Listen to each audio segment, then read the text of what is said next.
How's it going, guys? Welcome back to my channel. My name is Joey. Uh, Happy to see my North Stars here again.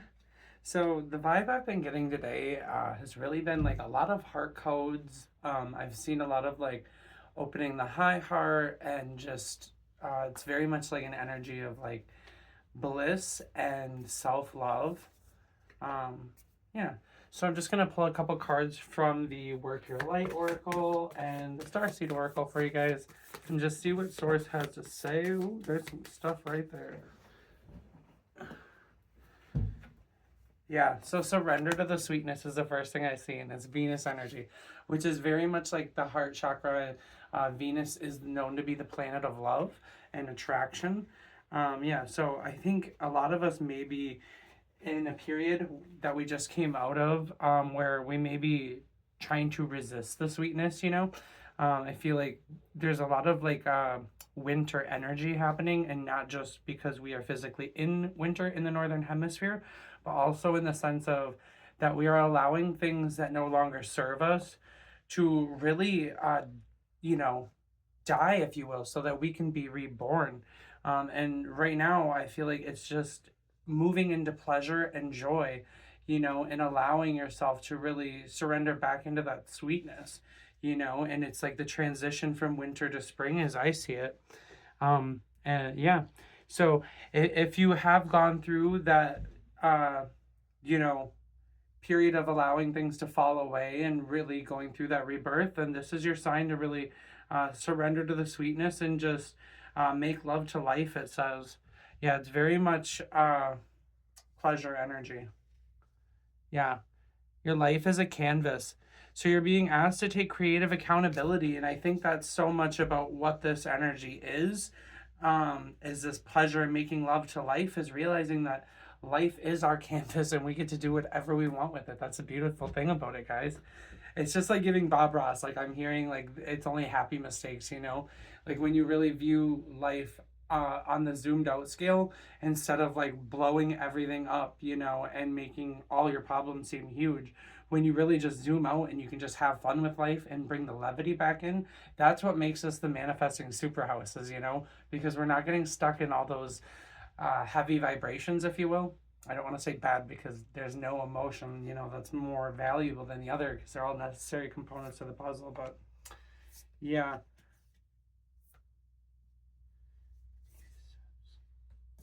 Lost Lands.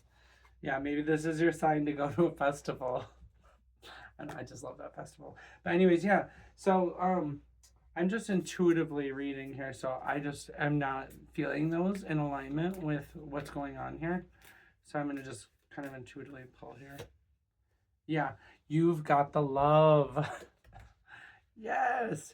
So this is very much Hadarian energy. But also like this is a time to go inward and really activate and recenter yourself with your own love, with your own energy. I've recently been making the shift myself, and I feel like a large part of it is moving away from codependency and really standing like on your own 2 feet energetically and being okay with forging your own path, you know, like being okay with doing your own thing, you know, taking yourself to that place you want to go, you know, saying no to what everyone else is doing so that you can do the things that you want to do. Like one of the shifts I've been making, you know, is not going out with people to the bar. I haven't been, you know, focusing my energy on things that aren't going to repay me, you know. The bar doesn't love me, but you know what? Putting my heart into this channel and putting my heart into my channelings are helping other people. And not only that, as I help other people, I am helping myself. So as the healer heals, the healer is healed. So, and it doesn't matter what it is. I mean, your creative passion. I mean, when you start actually living from the heart and creating and doing, that's when we're really going to manifest and unlock those counterparts in our life, not only on a romantic level, but also on a creative level, those soulmates and those soul tribe members that really are going to resonate at a similar frequency than us and actually recharge our batteries. But it's what I'm getting about it is it's really making love to yourself at this point in every way possible. but also understanding, you know, like that you are loved eternally by the universe. But I think the best way to feel that love externally is by starting internally and giving yourself that love. So I'm going to pull one more card from the Work Your Light. I just love Rebecca Campbell. She's fabulous. Fall into my arms. Yes. Yes. The universe is trying to serenade you with love songs, baby. Oh, I'm hearing slander. Don't go. Stay here one more night. Yeah. Don't come for me. Don't come for me on that voice. But yeah, so this is about holding the opposites and the extremes of life. You know, so someone might be going through the throes of it, or like I said, you know, that might have been like the coldest and harshest winter that you felt yet, but you're being asked. I think part of the reason what I'm getting about the relentless force of this particular cycle is because you are being encouraged to surrender. And I feel like this is a cycle that we have fought. And I'm not just saying that me, but like collectively, a lot of people have resisted the cycle and continue to do so because, as I've said it before in this channel, the divine feminine can be the hardest to embrace because it takes such a level of trust. That's why I have such great respect for the divine feminine and for the women and the men that are able to uh, express it in a healthy and balanced and calibrated manner, because it is such a fine art. And I feel like, yeah, it doesn't matter if you're a man or a woman. You know, putting in the work on the divine masculine and the divine feminine is so important, because it doesn't matter what sex you are, as you embody qualities of both. Yeah. So yeah, so holding the opposites. What else? I feel like there's more. I feel like there's more.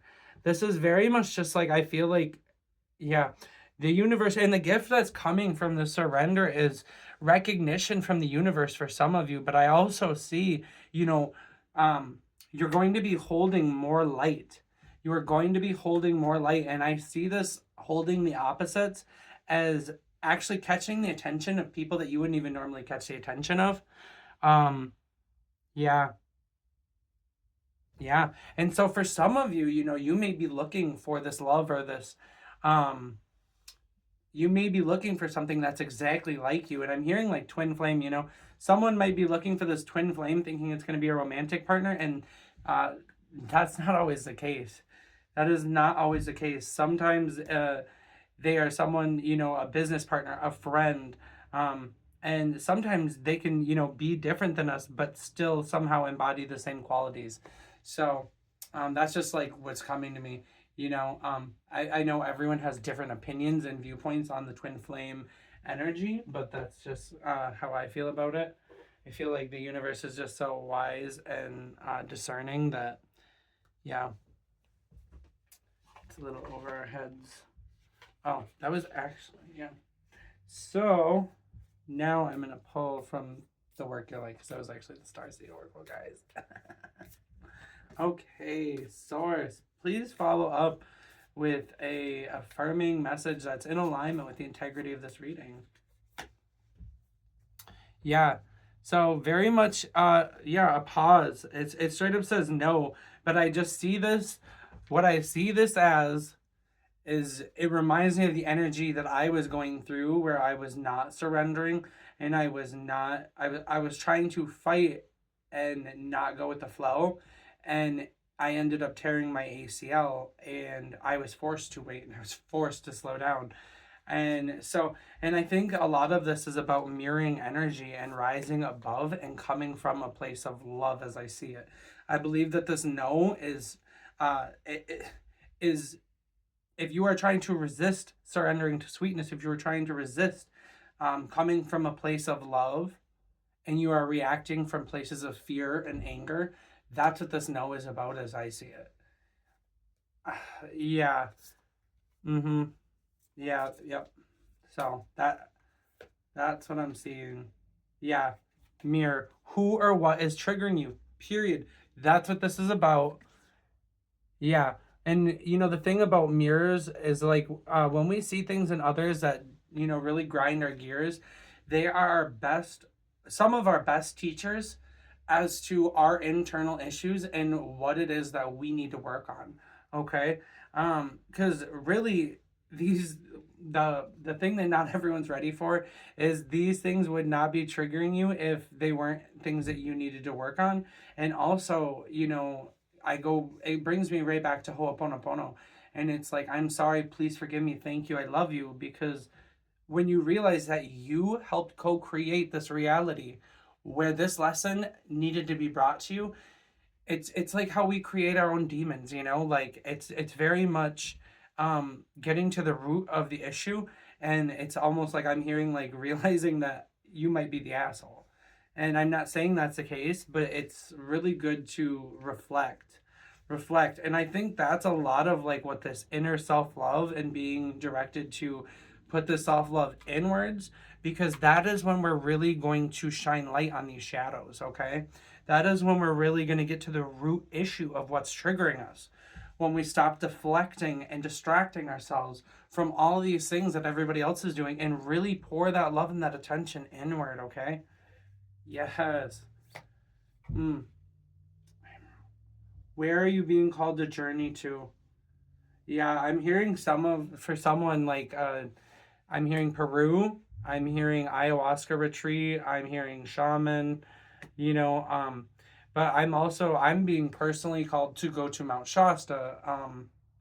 I'm actually having a plan on August 8th of next year. I was called to go to Mount Shasta, and I'm going to just do like an energy activation. It's going to be awesome.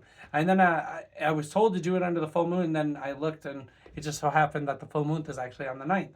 So, yeah, that's a soul journey I'm being called to, but I feel like there's just different geographical spots on the globe that are going to activate us. And I believe, I don't really give a fuck if you believe or not, but um, to what I understand, it's a large part of where we lived our past lives, and I believe that our body can really feel those geographic locations and energetically tell. Um, yeah. So, what are you being called to journey to do? And I feel like for someone needs to hear that this journey is inward. Obviously, this is a collective reading, guys. So use your intuition. I mean, that's the whole point of this. So, where are you being called to journey to? Is it inward? Sit and find a spot to really quiet yourselves. And I'm also hearing Stonehenge for some, um, which is also another place that I'm being called to draw. But I'm seeing the Stonehenge here, and it's just really drawing me in.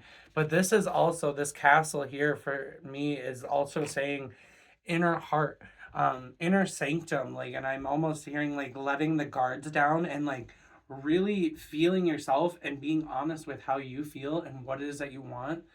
And almost like I'm seeing like fresh air coming into that castle and allowing like new life, new air, new life force to come through. Wow, thank you, Spirit. Okay. Yeah, soul family. Call in your tribe. You don't have to do this alone. And I'm just seeing like that mirroring energy. And it's like I want to point out on the more high vibrational level, like who are what's triggering you. So it's like the things that you see in other people that are bothering you are a mirror and a reflection of the work that we have the opportunity and the blessing to do inward.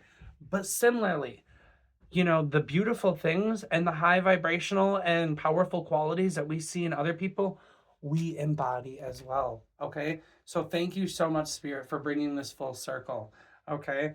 And wow, full circle. And it's like, yeah, what are you being called to release?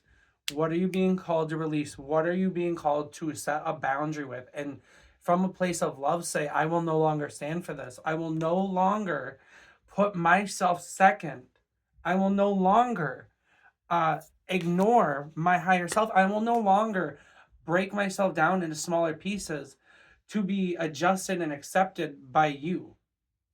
I will no longer surrender my consciousness to my ego. I will surrender only to love and the divine. That's what's really coming through for me. Wow, this is a powerful one, guys. I'm so thankful to be able to deliver this message. I love you guys. Fuck yes. Yeah, big Pleiades energy. And it's like, so yeah, and they do want me to stop with this card. That is very much the message that I'm getting. But what's up with this Pleiades card is it's very much like it's like enjoying the human experience as I see this. Like what I'm getting is it's like I'm feeling like a lot of excitement and vitality and fun, and it's like life doesn't have to be all work. It's not just about channeling and uplifting humanity. Like that is half of it, yes, and that is a large part of our soul mission, but the other part of it is to literally be a human and to have fun. And the channeling and uplifting humanity is going to come from living in a place of love. Okay, that's what it is. So it's like, don't break, I feel like a lot of people tend to get so wrapped up in their mission and their work that they forget to live. They forget to have fun, okay? And that, yeah, I feel like that's a large part about this, but also there are so many different layers to these, and that's, I feel like a large part of collectively what's happening is multi-dimensional or multi-layered like awareness to messages and symbols and synchronicities. And yeah, what else I'm getting is you're being asked to step into this place of love because you genuinely do have a place as a channeler, and yeah, there's so much starseed energy, okay? And I feel like that when you align with this place of love and you really, because you've been working on this, or you wouldn't have found yourself here. But I just see this as a massive increase in the light. Yeah, again, that's what I said earlier, and I'm sticking to it. I see this as a massive amount of increase in the light that you're going to be receiving, okay? And not only inside of you, but around you, okay? This is like auric, and this is inside as well. I see solar plexus activations for some. I see heart, okay? I'm also seeing third eye and crown expansions. So, yeah, this is really powerful energy. I'm getting goosebumps. I'm so proud of you guys. Fuck yes. Wow. Okay, they want me to stop right there, but yeah, I'm so excited for you guys. Congrats, and as always, keep facing your true north, okay, guys? Love you.